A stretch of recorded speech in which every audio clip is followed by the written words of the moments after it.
Ryan from the CBR show, and I have two special guests with me today. That is Erick Halborg and Rudy of the band Dragondeer. Gentlemen, welcome to the show. How are we? We're good. Thanks for having us. You guys are in Denver. You guys are making some a good music, filling up a good music scene out there in Denver, and we're excited to have you on here. I know there's a little bit of a time delay, but the sun is setting here in Baltimore, but you guys are a couple hours behind in Denver. But I just wanted to thank you guys for coming on, and wanted to go over your music and stuff like that, and what you guys got going on, and then we'll answer some questions that I did get from some fans, and then we'll go from there. So, without further ado, welcome to the show. Give us a little bit of an introduction about yourself. Tell us a little bit about your music and how you guys got started into music, and then we'll go from there. So we've been a band for 10 years. When we first started, it was just Cole and I. And kind of the premise was just a mutual love of blues music to start things off. I had been playing harmonica sort of just by myself, never with anyone, for a few years. And Cole's got jazz degrees, but he plays metal and was in kind of an alternative band at the time, and we kind of just combined forces over the love of blues, and then it sort of evolved from there. So, Erick, you're the lead vocals, harmonica player, and guitarist. Cole, you play, and you gotta tell me more about this. Lap steel, a mandolin, guitar, and vocals. That's quite a mix. How did you get into lap steel? I guess I don't know. I always kind of liked the sound of it, and I impulsively bought one day from a music shop, and then that sat around in my closet for at least a year, until I brought it to whatever band I was in, 15 years ago, and I just started playing it a lot. And by the time I got the Dragondeer, Erick and I were like, oh, let's maybe do this blues project, and I was like, well, cool. Are you going to play guitar? Are you going to play harmonica? And he was like, yeah. And I was like, well, I really want to play other instruments, and the mandolin was a traditional blues instrument for many years. Guys like Sleepy John Estes, for example, were massive blues mandolin players, and so I was really interested. And even Leadbelly played mandolin blues, and there's recordings of that. And I was really interested in kind of exploring that, and also just really interested in lap steel and dobro. And so I said, well, if you're going to play guitar, then I'd like to play less guitar, which is funny now because I play a ton of guitar in the band. Now that fast forward to now, but that's what got me playing those textures and those instruments within Dragondeer. Yeah, it was just sort of an impulsive decision, and then me just happened to meet Erick at the right time and saying, oh yeah, my dad gave me this mandolin like last year, and I'm not doing anything with it. And I've been checking out some like old blues with mandolin, and all this old like slack key and sort of slide guitar stuff, all the Mississippi Delta stuff, and the lap steel guitar really bodes well for that kind of flavor. So I play it in open D, unlike a dobro player, who might play it in like G triad tuning, GBD. So I get like a big kind of like strong blues sound with it, which really bodes well or fits well with the Dragondeer thing. Yeah, I hope that was thorough. Yeah, that was. I listened to your guys' most recent album, and we'll get into that in a little bit. And then I was listening to your first album, and you guys have a unique sound.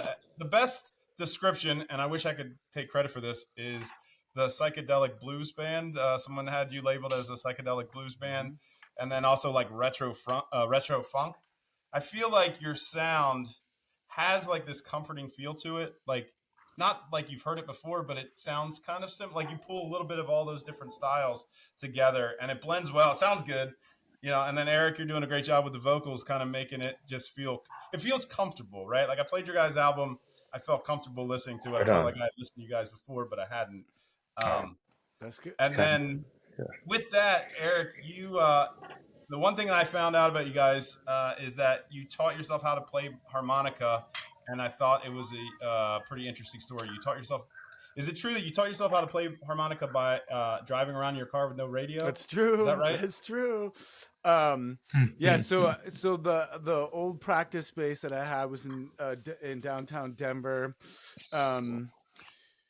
I suppose it wasn't in the best of areas as seedy as Denver could be, which is not that because I seedy because I grew up in Chicago and it can be a little bit rougher. But Are there bad places in I Denver? mean, it's like I grew up outside of Chicago, so like comparatively, no, not really. Yeah. I mean, Yeah, the I think they kind of. yeah, kinda. I think there's some zones that people consider, but growing up in Chicago, I don't find any of it that bad. But that all being said, I had a pickup truck and I was at my rehearsal space and the car stereo got ripped off mid practice, and I came out and there was just like wires and the hole that was there. I never filled that with a radio again. I just put harmonicas in that slot, and Yeah. and I'd played pretty casually when I was young. I think I bought one like the first harmonica I ever had was, remember those old like it was like juggling for klutz books, right? They come in those like Oh red yeah. bags with like, it was like Mhm. juggling for klutz or like this for klutz. This was harmonica for klutzes that I probably got when I was like in going into 6th grade on a road trip with my folks, Illinois to California, and kind of drove them crazy with it, but in the car, and then probably didn't pay much mind to harmonica until like my 20s again, um, and but yeah, I would just drive around Denver and drive with one hand and blow with the other hand, and I wasn't like playing with any blues songs. I wasn't even really thinking of the key. I was literally just like, I sing so much, so it was like almost like another way to sing, Yeah. another way to like exercise my diaphragm. So and I'd be driving around and did it, and I probably did that for, I don't even know, 2-3 years. Can't remember, but quite a bit. And then Cole was like, "You play harmonica?" I'm like, "Yeah, but I've never like played with anyone." And he was like, "Well, why don't you try to put something over this?" And I was like, and he was like, said what key it should be in, and I was like, what? And I just, I mean, I knew that there was keys on the side of the harmonica, but I definitely never paid attention. And I think I had an A, and he was like, all right, well, I can play an E blues, and you play an A. That's gonna like be the bluesy sound over it, as opposed to like straight harp, which would be like the key that the song's in. What is it? Is it a fifth up, The fourth up, fourth fourth up, up. fourth up? Yeah. Um, from the key is more of like a bluesy sound. So then he started playing, and I think enough reps on the harmonica, and growing up in Chicago, and blues was sort of like ubiquitous. It was like in the grocery store. It was like they were playing it at the McDonald's. They were playing it, the every halftime of the Bears game or what, like you grew up with it constantly playing. XRT used to have the what is it, the King Biscuit Flower Hour every Sunday, which was old school blues, so I listened to that too. But then when you grow up and when you're young in Chicago, like you don't, listening to blues what isn't cool for the most part, you like, I was like listening to punk and grunge and metal. um but then I feel like it all sank in, and the minute Cole started playing some blues, like boom, I could, had some facility with it, and it was pretty natural. And then pretty quick we were like, all right, let's start a band, and then it was just the two of us, Were at you first. guys in bands before, or was this your first? Is this your first Definitely band? a bunch of bands before. So I was like in a funk band in high school with some cats that would win Illinois State Jazz every year in high school. And then I was in like kind of a punk alternative band called the Swayback. Um, Swayback. Swayback, you can find it. We have 5,000 monthly listeners. It turns out on Really? Spotify, yeah, which is pretty good because that band hasn't been together for like 12 years. Well, that's the thing about I went music. to, Music just transcends time, yeah, and it man. just like infiltrates. I went like a week and a half ago to our Spotify, and I hadn't checked it out, and I was like, wow, I was like 5,000 people, huh? Still listening to this band. I'm like, that's kind of cool. Um, but yeah, so Cole and I, it was just a two piece, and he was playing lap steel and mandolin. I was playing classical guitar amplified through a tube amp. And sometimes I would play like tambourine with my foot. We both sat down when we would do it. And it was definitely, we were playing like Sonny Boy Williamson songs and Junior Wells songs and old blues traditionals like Deep Ellum blues that we know from the Grateful Dead. Um, once it started going, uh, we got a drummer, which was from Carl, was from my old punk band Swayback, and then we tried to pull it off as a three piece there for a second, and then we were convinced to get a bassist, Yeah. and then from there it just sort of evolved where it was. Then we didn't really, it wasn't like we were like, all right, we got to stick to the blues or whatever. Then it was just like, now let's just write songs, right? And sort Yeah. of whichever the way the muse takes us, whatever we're listening to the time, whatever we've been influenced by previously, let it seep in and don't try to judge it, and see what comes out. And it seems like you were saying that coming back to what you were saying, that it feels comfortable. It's definitely like an amalgamation of all of our influences just coming out, Yeah, it's like a synergy, right? Like if all the pieces kind of go together the right way, you kind of get something that just happens. When did you guys know? Like you played in bands. It sounds like you guys had some success with those bands in the past. But when did you know that Dragondeer was gonna, like you're like, hey, this is something's here. I mean, not sounded like you guys knew when it was the two of you, but when you really started to take off and get some traction, maybe in the local scene or like on local radio or something like that. People just kept asking us to play shows. It was like Yeah. it just was this gradual thing. I think that first year we were like, for Eric and I, it was just like totally just like something fun to do. And then Eric was like, "Oh, my buddy puts on like the Denver Post Underground Music Showcase, and he's like offered us a show, and so we did that, and it went over really well. It was just the two of us, and then I think we only had like two or three other kind of engagements that whole year that were sort of just the two of us, and at some point we just decided that we wanted drums, and we were like, all right, this is gonna be like a Black Keys style White Stripes ish thing, and then that went, and then like Eric said, we eventually got bass, and I don't know. It just kept snowballing, and people just kept asking us to do more and more and more. So I guess the shows were going off okay enough, and and eventually we were just like rehearsing every week and kept bringing songs, and then it's making a record in Topanga Canyon with Mark Howard, and then it's we just about sold out the Bluebird at that CD release show. That was huge. The next year we were doing Electric Forest and Firefly, and we did what else did we do that year? We did what's the big one in Milwaukee? Summerfest, and yeah, and we did all these big festivals in 2018, and or was that 19? Gosh, I mean, it might have been 19.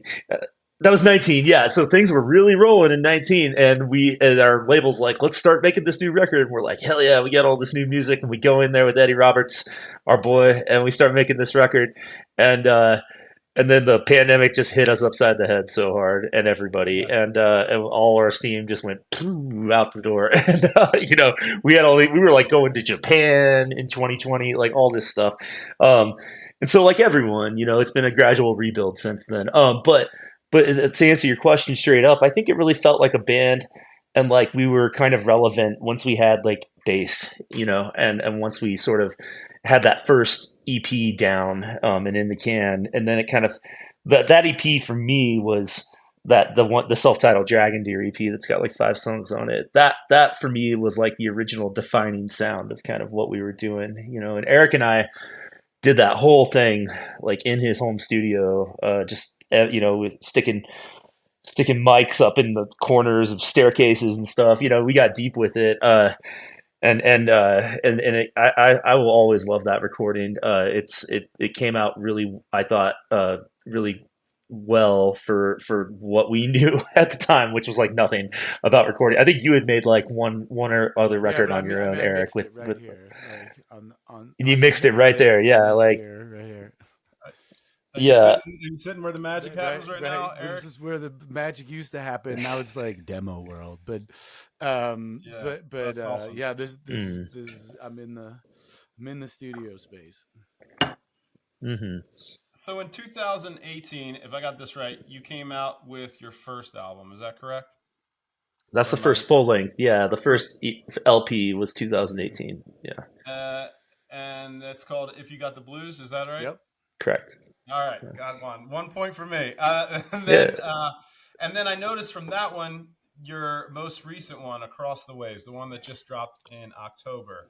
There was kind of like a big step up in sound. You guys, I wouldn't say it was. It wasn't as, I don't know if I want to use the word bold, but you guys have a lot more sound, a lot more soul in this new album, a lot more Thank you. life. You can really hear it.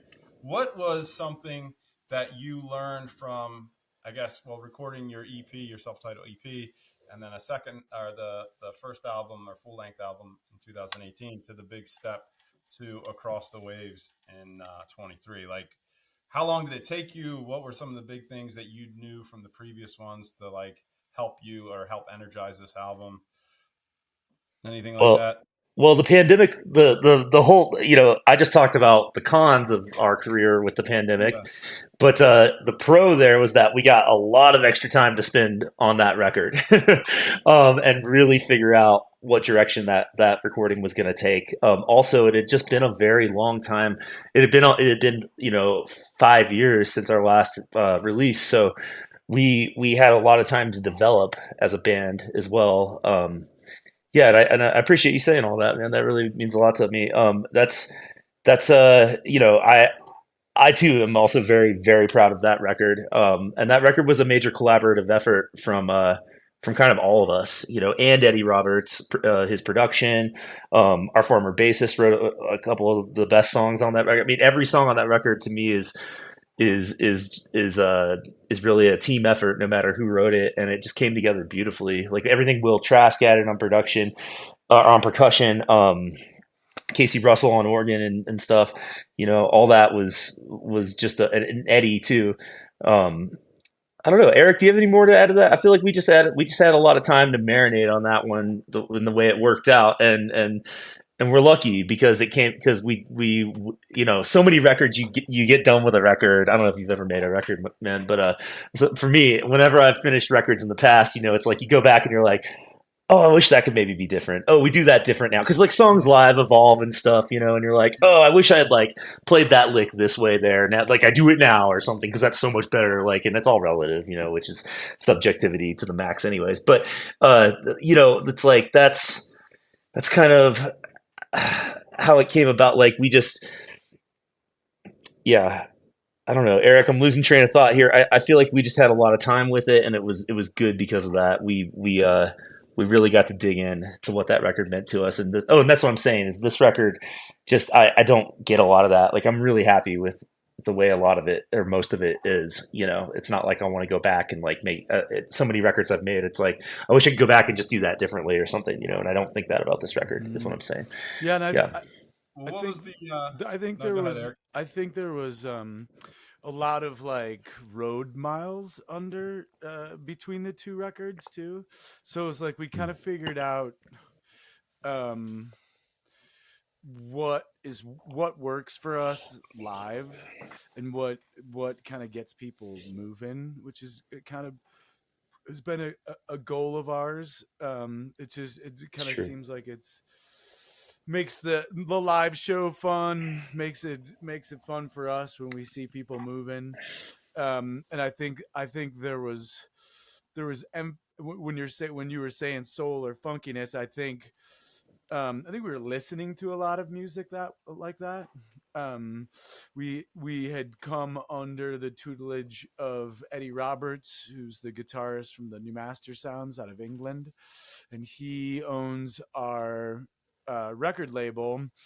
Um, so we were exposed to a lot of like funk and soul music through that, and we had throughout our lives, obviously, but it kind of came into focus where we were, paying attention to a band from Denver, or that's now out of Denver, like Lettuce, right? Or we were listening to the New Master Sounds, um, or I mean, anyone from like in town from like the Magic Beans, or the Motet. There's quite a funk and jam scene here, and I think we were paying attention to it more. We were also sort of um, kind of crossing, because we kind of came from more like Indian punk, but I think people in Denver realized that we would go over really well in the like jam and soul and funk scene. So we started playing a club called Cervantes here in town that is definitely more like jam and hip hop and reggae and soul. I think we just got exposed to that, and then when we were playing all those shows and seeing how people were reacting, when we kind of kept it rock steady, and then I think the songwriting kind of took a turn that way. And it's just natural. There's definitely songs on the new record where I'm just like, that doesn't sound like how people consider Dragondeer, initially, and that's okay. Like, so these other influences came out, and we weren't censoring it. Well, that's the beauty of music, is you can be whatever you want to be at any given point. It can always be changing. What was your favorite song, or do you each have maybe the same or different favorite song on the album? Cool. Ooh, I don't know. I mean, I know it's like, pick one of your children and tell me which one you love the most. Yeah, I know. I mean, I don't know.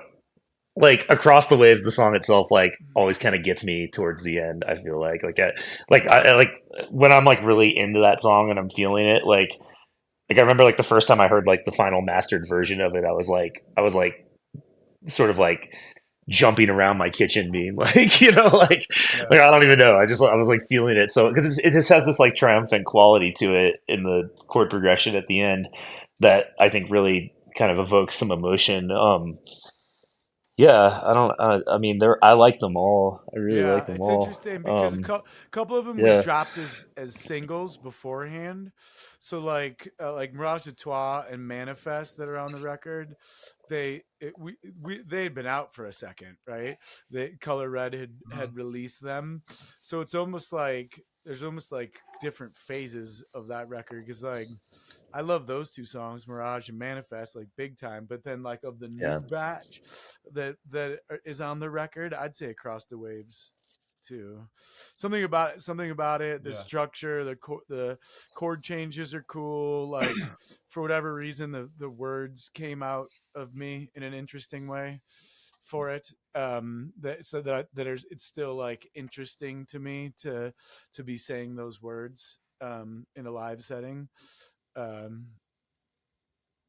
Yeah.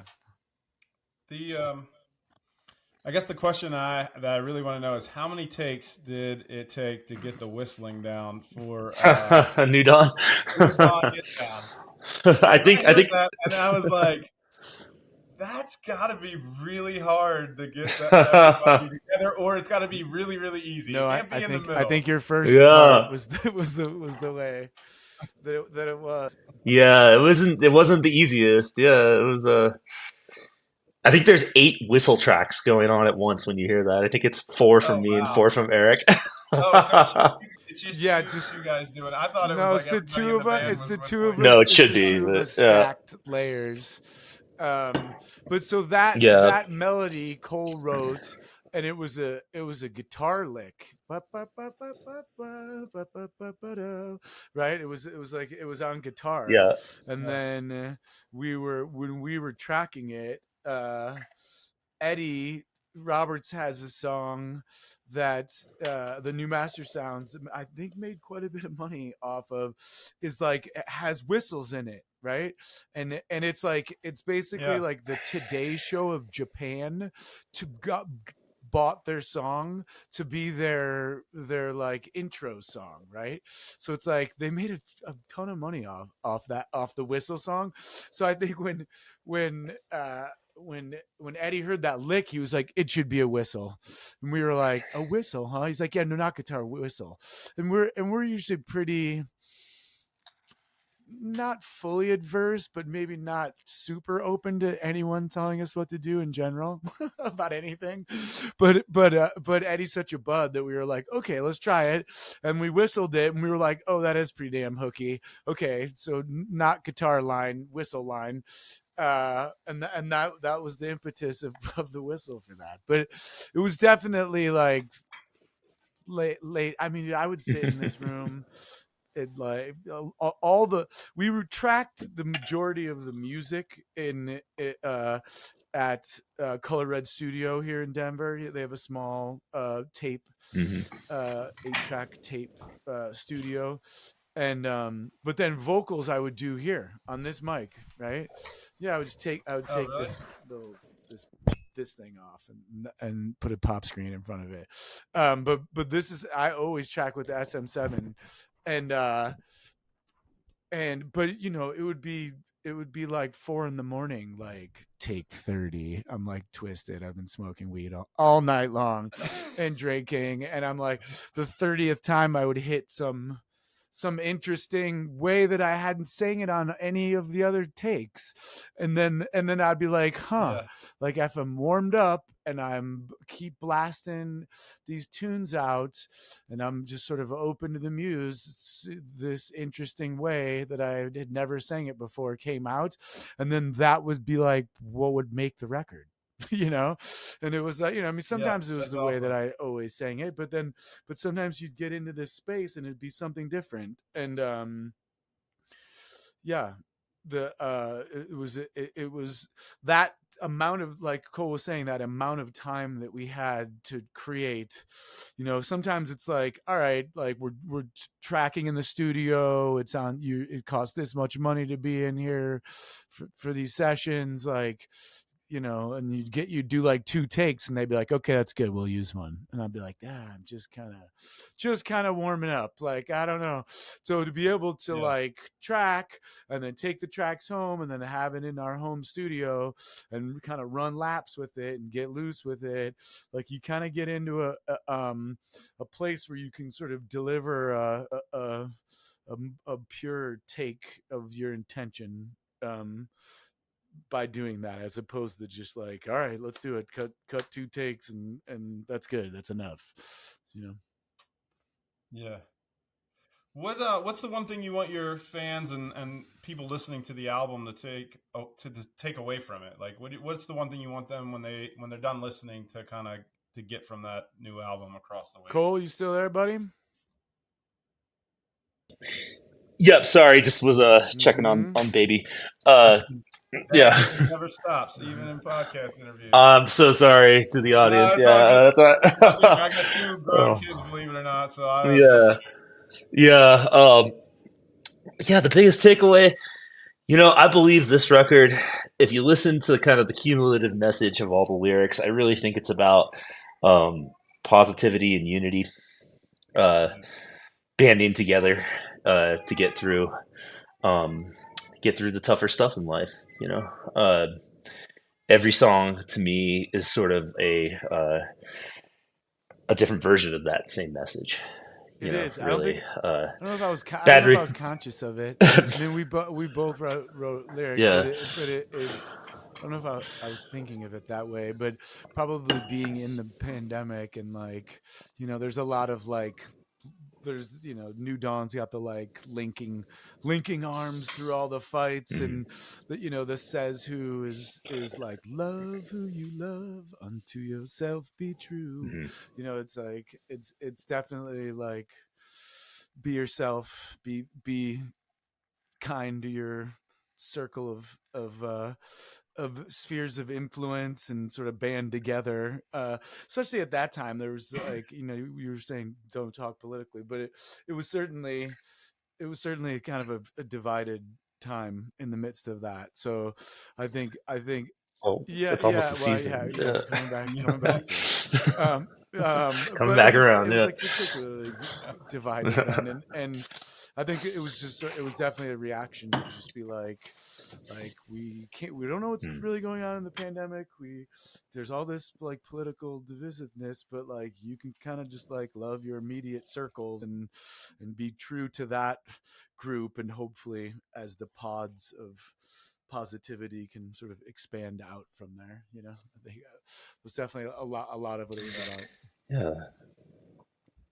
I mean, that's like basically like Across the Waves is about that. Manifest is kind of about that. Grow Some Love's kind of about that. Bad Routines is about more like, partying, but also kind of about like that. Like it's crazy. Like Eric said, we didn't intend for that to happen. It's just kind of what happened. And I think like he said, I think the pandemic had a major influence on kind of just Yeah. what we were thinking during that time. What advice do you have for a band that's thinking of producing their first album? You guys got 2 or 3 under the belt now. What advice do you have? Demo it.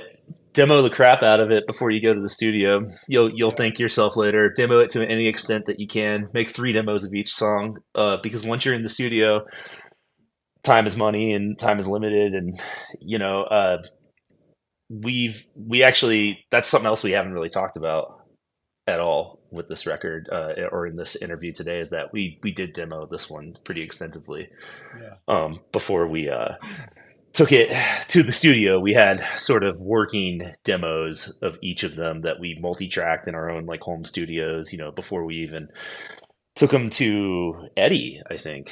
And I think that we had done that kind of for the first record, but doing it really thoroughly for this record, it was great because, when you're writing a song, you can write it as far as you want, but you never know how it's really going to turn out until that group of people sit down and put it to tape, Yeah. and hit record.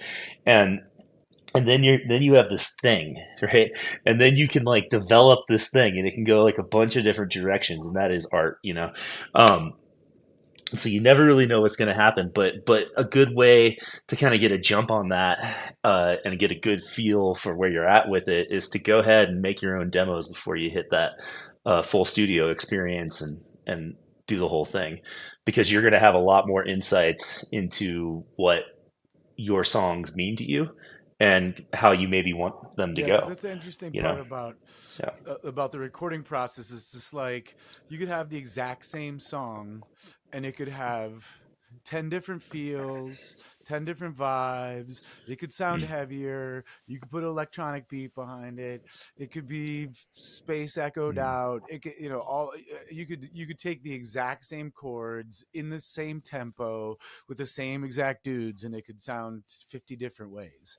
So it's like when you demo it and you lay it down, it's you can hear ish what a final thing would be, but it's also good for the editing thing, or phenomena, because you could tell when stuff where there's like lame sections, or you're like, we're playing that too many times, like we gotta lop off the intro by a half and just get into it, or we're getting into it too quick, like right. let's give a little space. It could be like the exact opposite way. But once you have that entity and you're sitting there listening to it in the cans, you're like, this is kind of going on too long, like let's lop off the end of this, or Mm, or or yeah. or I really loved that chorus so much that let's take it back into the audio editing software and take that chorus and double it, and then see what that sounds like. So and you can, because you can kind of Mhm. chunk it out like that and see like what And then you get in the studio and somebody goes, "Oh no, that needs to be a whistle song," and what we're all like, we "What?" just recorded that Yeah, like, 50 are times. you kidding me? That was like my guitar part, Yeah. man. I wrote it. Like, no, but he was right, obviously. So, Yeah, I mean, yeah, if you're That's collaborating with funny. someone, yeah, a lot of the times you're doing how you thought it was, but unless you're just doing it yourself, you brought another person in on it to give their magic, and so there's like Yeah. a balance between between having a vision and wanting it executed, but then also trusting somebody to perhaps make your vision even spicier, even cooler. So so you do there is some give and take. This isn't just sitting in solitude painting a painting by yourself. This is collaboration with other humans, figuring out what could be the best, combining forces. Yeah, each song's like a living thing. Like it just kind of takes on its own. Each person puts in their contribution, and then it just kind of takes on a life of its own. Um, I gotta ask. This is like I really want to know. You guys, right before your album dropped, because your album dropped in October, right? You guys played Red Rocks. I I have been to Red Rocks. It was an awesome show, just an awesome environment, and I just got to know, what is it like as a performer to play Red Rocks? Tell me all the details. Like, I gotta know. I mean, like, just I can only imagine what it feels like and looks like, and the energy to like stand on that stage and look out at like. Well, I mean, all that aside, brother, honestly, like, we got to open for Steve Miller, and that was like pretty I was humbling. gonna segue You into know, that. like, Yeah, like, that is yeah, pretty tight. yeah, that's like, I mean, that man is consummate at music. He is a consummate musician. Did Steve offer any words of advice or anything like that? Did you guys get to hang out with him at all? We didn't, but we met a representative of his, and they were very kind to us and very gracious to us. And they said Steve, since COVID, doesn't do the meets as much anymore, but that he was sick. very So appreciative. we hung out Because he turned 80, he's 80, yeah, and he was like this year. note for note. Yeah. He was totally ripping. Yeah. Note for note, Yeah, something on his voice, it was great. everything. The playing, it was just like, We dude, met like, the oh, band. We you're met so the good. Steve Miller band, Yeah. not the Steve Miller. And so we were like sitting, Yeah. we were sitting behind them, like just on, like literally, you can almost sit on the rocks like a couch, kind of like right behind them. So we were just like, when they were sound checking, we were just sitting. Like I was warming up on my guitar acoustically. They were doing sound check, and we were just, hearing Big Jet Airliner, and they're just like ripping the whole thing. And the one thing Steve Miller did say, like when he got done with sound check, he looked at us and he was like, "The stage is all yours," to us, and kind of gave us a salute. We were all like, oh. It was kind of a mind blower. That's awesome. But yeah, I mean when it was like, it's supercharged. It was pretty much a sold out house when we hit, right? So there was like 9,000 people right when we went. And the interesting thing about Red Rocks is the seats are so steep, right?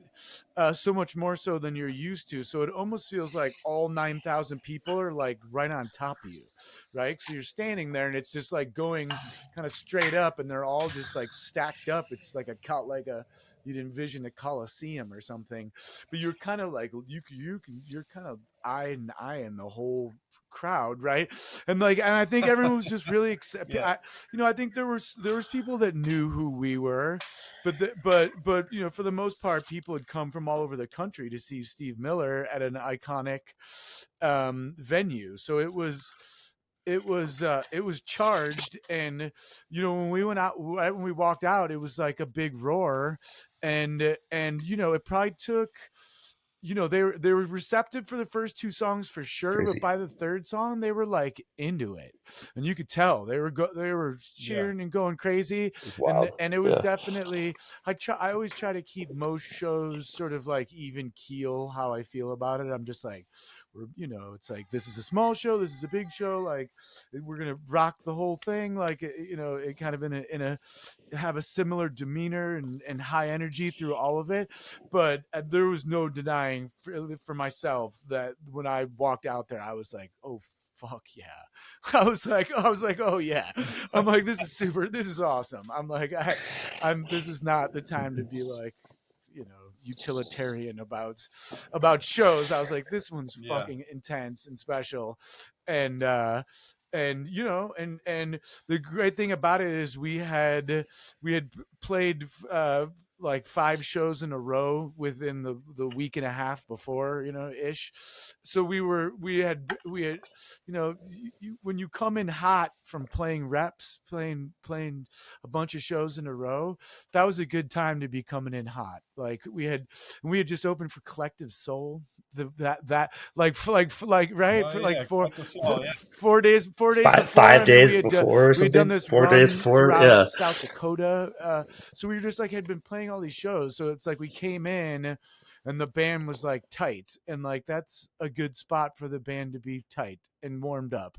That's like how you yeah. want to come into that kind of thing. So it just, I don't know. It felt natural. It felt awesome. I could tell we were all super excited.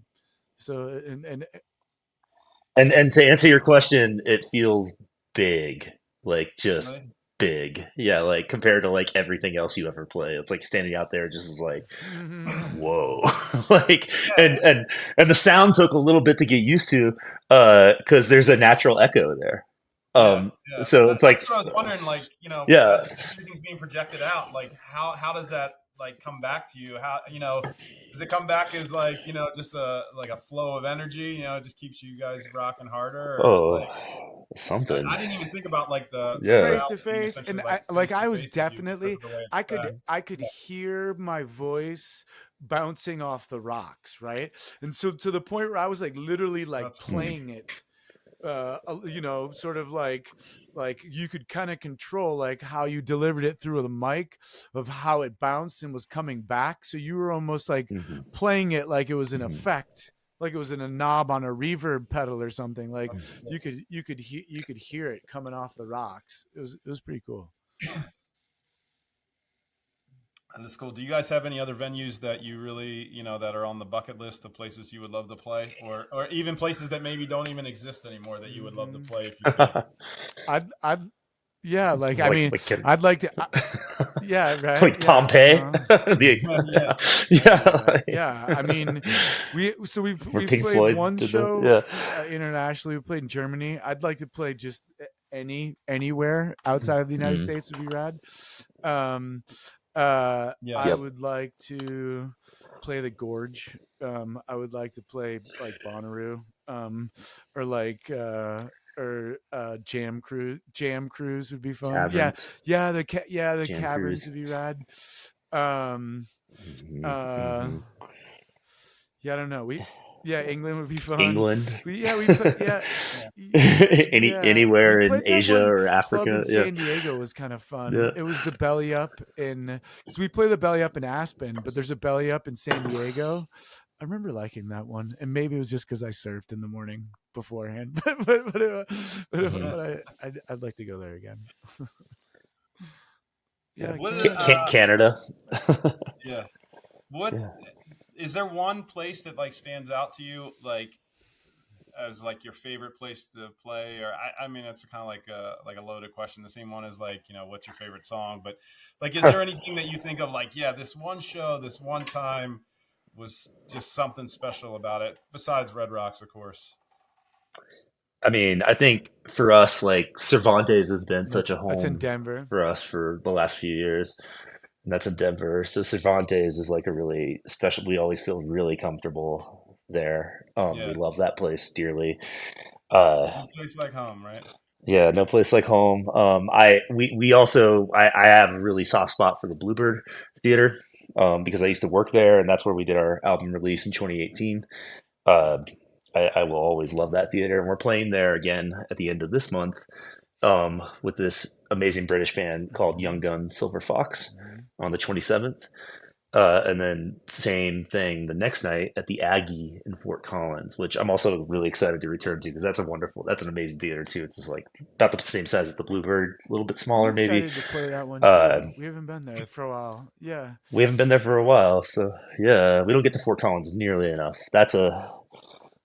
We've done it over the years a number of times, but I love playing there, Is man. the I feel like last we should time we play played Fort more this I Collins? think year. I they think need the to Yeah. check last it time we out. played Fort Collins, did we open for Blondie? Wasn't that? Oh wow. Was it Oh, we did open We for Blondie at did. Bohemian Rhapsody. You are not. We actually, well, technically, we opened for Oscar and the Grouch, or Eli and the Grouch. Eli, no, sorry, Oscar and the Grouch. Eli and the Grouch, Okay, who that's what opened it for was. Blondie. And then I think there was another time there when we played and opened Oh for yeah, Anders oh yeah. Osborne as well Yep, yep. at Washington's. Yeah, yeah. I Also, like fantastic Anders. show. Love that dude. Yeah. Yeah, Is he a wild dude? He looks like he might be a wild dude, or is he just like I super think he used like? to he's be. I think mellow. he used to Yeah, be. He's like sober now. yeah. Yeah. I think he was like particularly rowdy for a while, but now he's like super positive energy. Good dude. He was sweetheart to us for sure. Yeah. Mhm. Hmm. That's awesome.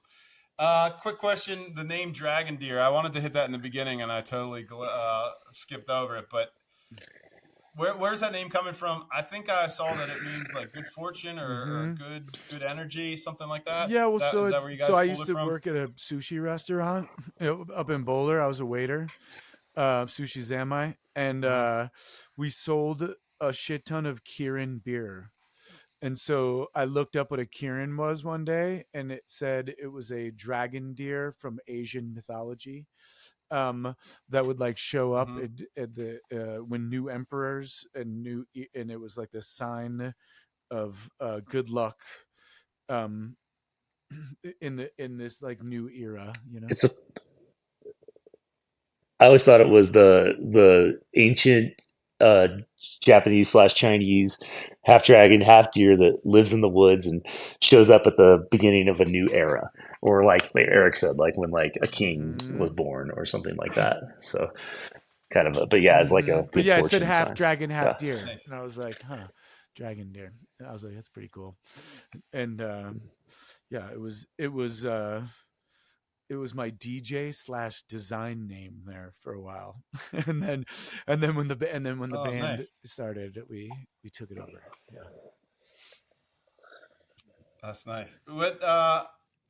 Not so much for maybe your DJ days, but when you were a kid, what was that one album that you guys would play that you just play front to back every time, no problems? You know? I mean, there was kind of a bunch of them.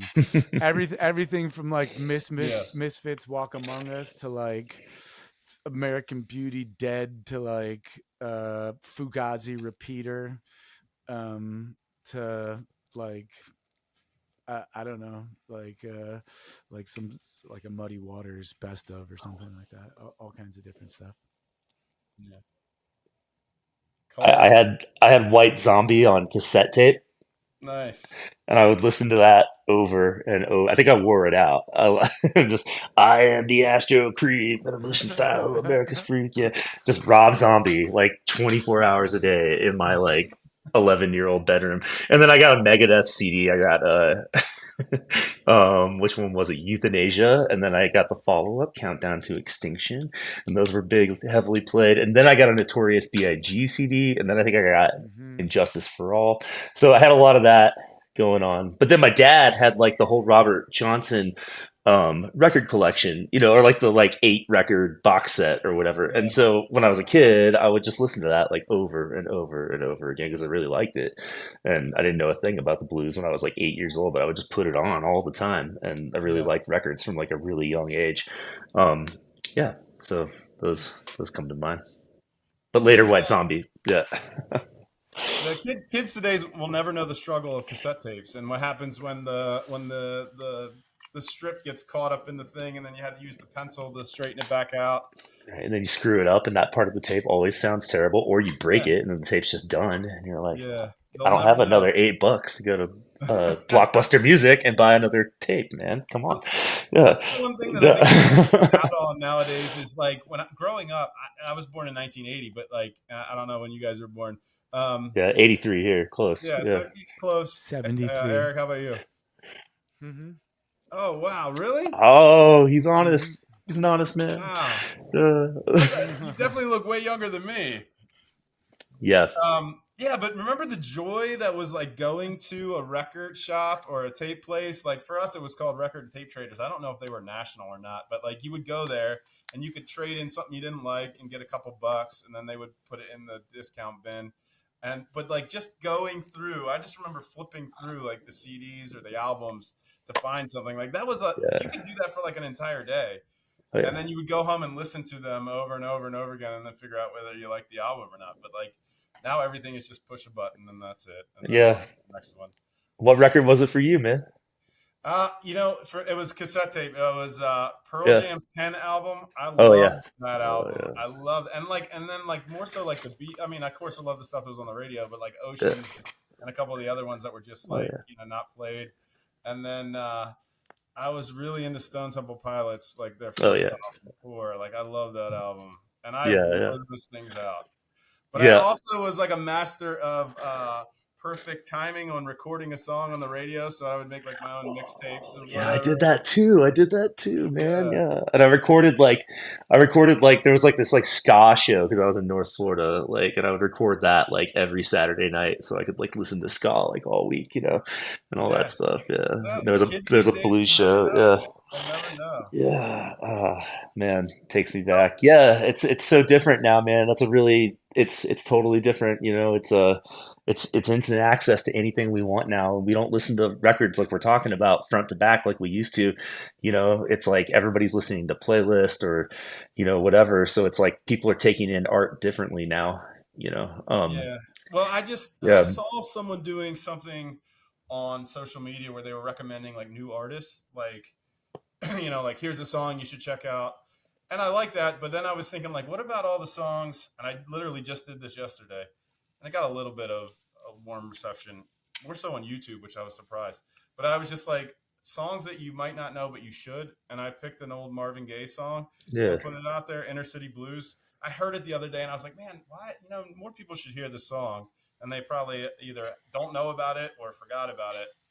But like how many B-side like awesome songs are being lost on like the generations now because they can just skip or not even can just go right to whatever's popular.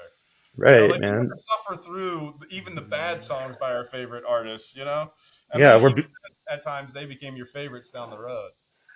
we're all being curated by AI now, Yeah, which is the algorithm, and it's just like such a weird thing, man. I kind of all like it because you simulation. get like Yeah, if you listen to some obscure artist, right, that you would have never been able to find before. I mean, because I was a record crate digger and I worked at a record store in high school, and like, I mean, I was digging through CD long boxes and like all that stuff. But it's like now, like I'm listening to like some like African 1960s psychedelic funk band that I would have never would have found, I right? mean, And it's like obscure as fuck. And then and then all of a sudden it starts recommending me these like 10 other obscure 60s psychedelic African funk bands, but then they'll throw in like an Indian psychedelic funk band, and then it's like you're listening to this stuff you just like would never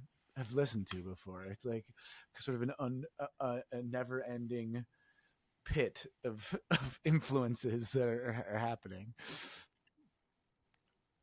Yeah, it's just I like do love Yeah, that part of it's it. like you Yeah, really. yeah. yeah, When you started saying that, I was like, yeah, I don't know how many times like something would pop up that I'd never heard of before, and then I like screenshot it so I don't lose it or Mhm. save it or download it or whatever, because right, you totally. know, and then it leads to like finding somebody else. So like, yeah, there's good and bad, but just that Yeah. nostalgia Okay, going okay, back. kids, but Yeah, everybody go and listen to Yeah. the whole Uh-huh. record when you get a chance. You know what I mean? Let's Mhm. take in that whole picture. Let's get that piece of art into our minds and appreciate it for Mhm. what it was made for. Like that's sometimes that's the thought. But I think it's all broad tools to create more interaction and ultimately hopefully give everyone more exposure. And deepen all yeah. of our understanding of it. So. Well, the one thing I hope AI never takes away is live shows, right?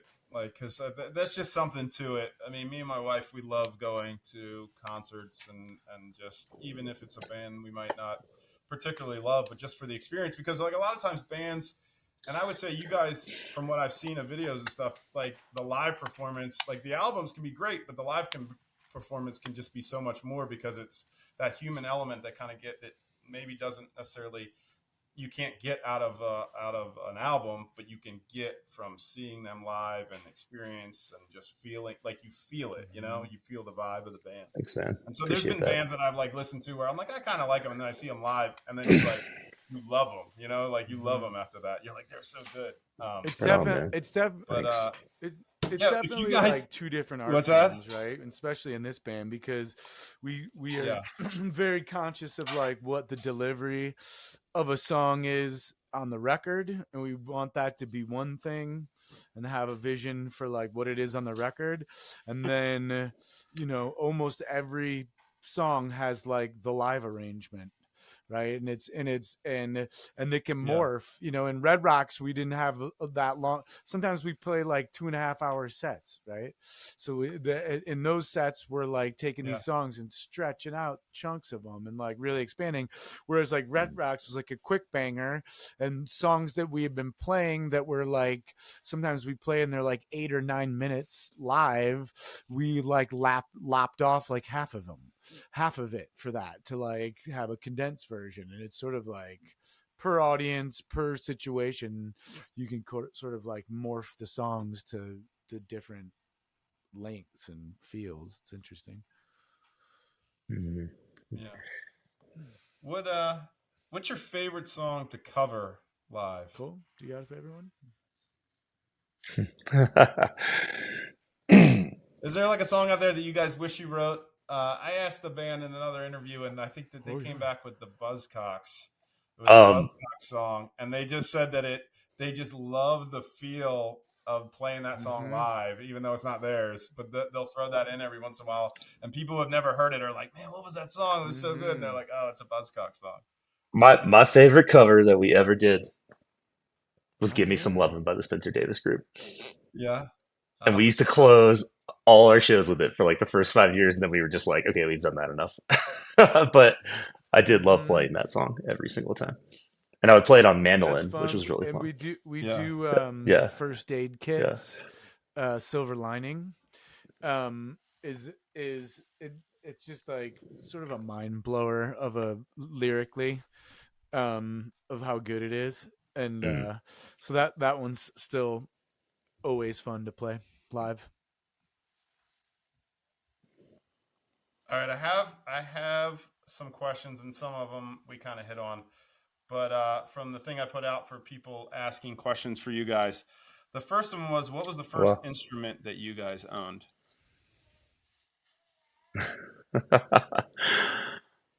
my dad had guitars lying around, so I guess I was touching those things from pretty early age. Yeah. I feel like That's what I I had one of remember. those like Eric, do you have mouth a? harps. Those like bow row row bow row Oh yeah, we row. had one of those. I couldn't Those do it. That's how you know the he was going to singer be the and the guitar or singer. the harmonica Yeah, no, player because he could do I that, definitely had one of those and I things, couldn't. and I Yeah, was yeah, that was pretty awesome. yeah. There had to have been like some sort of plastic keyboard Fisher Price something at some point. Yeah. Yeah. Yeah. Uh, I was always like very drawn to pianos. Like we never had a piano, but anytime we would go anywhere that had a piano when I was a kid, I was just like that kid that would like go right to the piano, and I remember doing that most of my life. Um, So yeah, do you play the piano now? I was looking. I just had very, you listed as the old lap steel player, yeah. mandolin slash Hmm. guitar slash vocals. I mean, like, yeah, I can play a few things on piano, but I'm no keys player, man. I'm no, I don't, yeah, I'm not proficient at it. You're probably better than most. I always feel like the piano. When I was in first grade, my parents made me take piano lessons. I hated it, right? But now looking back, I love the sound of the piano and just how it fits into certain like songs and everything. So I'm always like, I wish I could tell myself back then, like just stick with it, like it's gonna sound good. Yeah, And I always regret like not doing that. I can play guitar, a little bit of bass. I wouldn't say well, but like yeah, piano, man. I feel like I missed the boat on that one. yeah. I mean, something about like sitting in front of just like a big resonant piece of wood and hitting big, 8 note chords and stuff. Like it really, I love writing stuff on piano. That's where like I really enjoy using it, and just like adding little parts to like stuff I'm recording in my home studio or whatever. Yeah, but I really admire like any pianist. Bill Evans is one of my all-time favorite musicians. Yeah. Uh, I know a few of his songs on guitar, and it's just like his delivery, everything about Bill Evans just like blows my mind. I'm also really into like Art Tatum, is an old jazz pianist that was just like unreal. I really always love Fats Waller too. The Ain't Misbehaving guy, and Yeah. Honeysuckle Rose. So all that stuff I really used to love, and I love classical piano. But yeah, it's a whole deep dive in of itself. We got Keys coming up on these which we next do, two shows, and I'm which we very don't excited very about often. that because don't do often. Dragondeer with Keys is really fun. We have keys and percussion That's next two awesome. shows. Yeah, yeah. All right, question 2 we kind of hit on was the studio recording process. So we kind of already did a deep dive in that. And the last question is: before becoming full-time musicians, what did you guys do for jobs before you got to be living the dream? Well, Hmm. that's a complicated I mean, question, I I've. think, because every musician You CIA Hmm. operatives and you can't talk about it. That's fine. I mean, you just want to hear. Should I just email you my old resume? No, I don't know, man. I did like a lot of like bar jobs. Yeah, Back in the day, I worked at different theaters, bar backing, sometimes bartending. I was in that world. I was doing security before that and stuff. And then for me, the picture for the last like half decade or so was I was in environmental consulting. oh Uh, nice. yeah, which is like an at-home job. So that's really allowed me to hold it down. And I also do like a lot of jazz and teaching. So between all those things, that's what's been holding it down. Yeah, Um, and I yeah, was totally. a And graphic Nice. now, designer for years. yeah. Um, Still do some graphic design, do a little bit for the band, and do occasional jobs for clients. But for years, I was at design firms, designing everything from Yeah, magazines and record covers to Domino's pizza door hangers. The whole gamut of design stuff. Airwalk Airwalk catalogs, catalogs, right? K Yeah, I Swiss, love that. wow, Burton, airwalks. Yeah. all kinds of stuff. But yeah, I Yeah. just designed all the graphics for the Hala stand-up paddle boards. If you've ever used a Hala board, that was one thing that I did that was a good source of income in the midst of the shutdown of the pandemic. I river surf for Hala, and then in the midst of knowing me through that, I ended up telling them I was a graphic designer, and then I ended up designing like 17 of their boards. The graphics were 17 boards. So that was the most recent That's design awesome. stuff, but we try to keep it Yeah, rock and roll these days for the most part. that's awesome. I was going to ask you about river Awesome, surfing. Is it? yes. I gotta know. Like, yeah, I'm on the East Coast. We have waves. Right. I mean, sometimes they're not very great, but like, I would say that I have surfed. I used to, when I lived at the beach for a while. We would make our way out there. I wouldn't say I'm good at that either, but I loved it when I could do it. Now the beach is about 3 hours away, but I never thought of like river Yeah, surfing. It's well, just it's like it's not a pretty thing that new you in hear of Colorado, here. new-ish. They started putting in river waves in the rivers, almost like skate parks. So they'll Yeah, dam three-fourths of the wave, put in these concrete structures, and then put it back, and then boom, this like permanent wave is there, and it couldn't be more fun. It is great, and they keep putting them yeah, all over the state, so it's like it was a fun hobby to get involved in Colorado. All these years in Colorado, and I snowboard one wheel, but to think that I would be surfing a ton in this state was a deeply pleasant surprise years after having moved here from Chicago. yeah. Cole, Yes. do you river surf as well? He I has. Yes. I have with Eric, yeah, but I can't say I do it regularly. I wish I did. Hopefully this summer Hmm. we can make that happen a little more. Last summer I was busy. We were having a kid, so that was pretty time consuming. But maybe this summer we can start doing that a little more. There's a awesome free park right in Denver that Eric goes to all the time, and he's a wild man though. You know, he's got his like dry suit. He's out there like end of October, 4 a.m. with the lights on. You know, like Bluetooth speaker cranking. You know. What do they call surfing in the Oh morning? yeah, Is there ever there's Dawn something in the morning Patrol. called Dawn Well, Patrol out there? especially if it's Yeah. Nice. if it's like peak season, because they'll be like it's free, right? So there's like there'll be lines when it's Yeah. when it's bumping Yeah. and it's going off. There's like Oh, you have really? to kind of stand in lines, but it's fun. It's good folks hanging out. It's like What's the it's like etiquette for 60 that? How long are seconds you and allowed then to get the stay? fuck off. Like, and it's like and everyone will give you like a mulligan if you're new to it, and then people will just be like, get off. Yeah. Like, you know, because you're standing there right next to them. 'Cause, you know, there's not you're like, yeah, Yeah. you're You're right like on top of them. 10 feet away from him or But something. yes, Yeah. but the Dawn Patrol, you go with Yeah. Dawn Patrol and you can literally get like 10-minute rides because no one's there, and you just like acid drop Oh, in really? and you're just Nobody's there in the morning. back and Yep. forth, and it's That's like the hard if part. no one's there, you Yeah. don't have to get off. Like, you know, once you kind of got it, you could stay on it, and then you're just like, you know, I mean, if you get like a 20-second ride in the ocean, that was like awesome. You were like, oh my God, I can't 20-second. That was the best Yeah. ride. But like 10 minutes straight till your legs are like, just stop. So there is Dawn Patrol and river surfing, and it's a good time to get long rides. That's awesome. What the one thing I did forget to ask you guys is what do you use for your songwriting process? Mm. I know Cole. I know we're running close to your time's going to be up, so Yeah. you know I don't want to get you in trouble, especially with What do we use for our songwriting? Probably mushrooms and weed. I think is probably like what is coffee, mushrooms, A lot weed. of coffee. Sometimes sleep Yeah. deprivation, being twisted by sleep deprivation. Yeah. Yeah. You know what's really good for songwriting is like arguments. You know, like really Yeah. just going at it about some shit. You know, it really helps. Yeah, no, I'm Awkward kidding. group. Might as well make a few songs now then. Yeah. Hurt feelings. Yeah.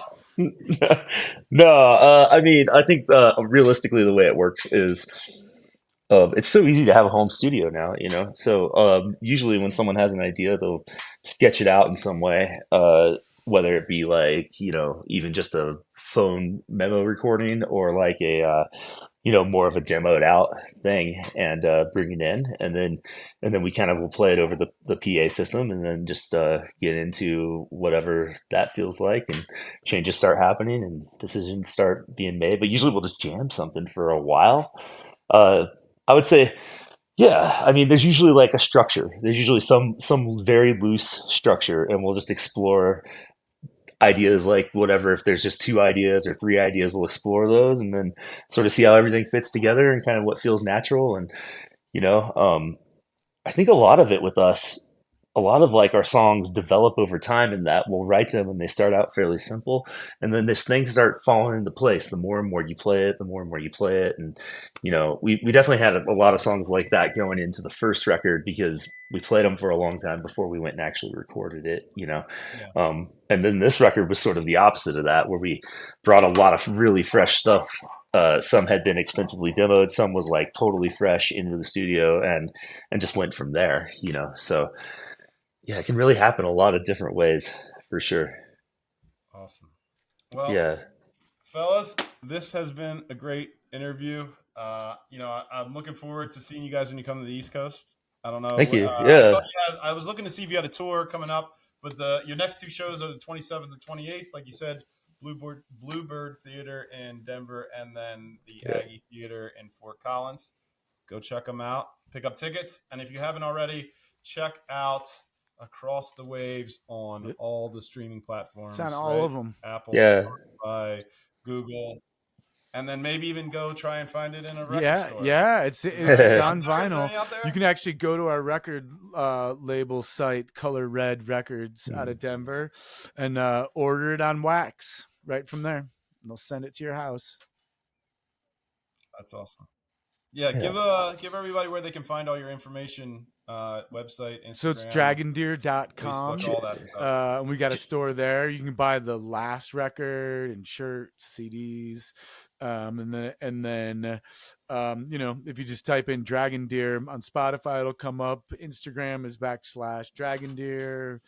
I think Twitter, it's like Dragondeer Music. YouTube is just YouTube /Dragondeer. We've been trying to be more conscious about putting live music up there. So the full set from Red Rocks is up there, and then the Across the Waves record release show full set is up on YouTube as well. So if you want to, you can listen to the record, and if you want to see what the live version's like, it's out there. Yeah. Yeah, I'll try and put the links to all that stuff in the show notes as well. And for those that missed the beginning, we have Erick Halborg, lead vocals, harmonica, and guitarist. Cole Rudy, lap steel, mandolin, guitar, and vocals. You have Hunter Roberts on bass, and Carl Swenson on drums. And they are Dragondeer. So guys, get out there, check them out. Right on. Thanks for having us, man. Thank you guys so much. Thank you, Murph. Really appreciate it. Yeah, thank you, Got it, man. guys.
Thank you guys for listening.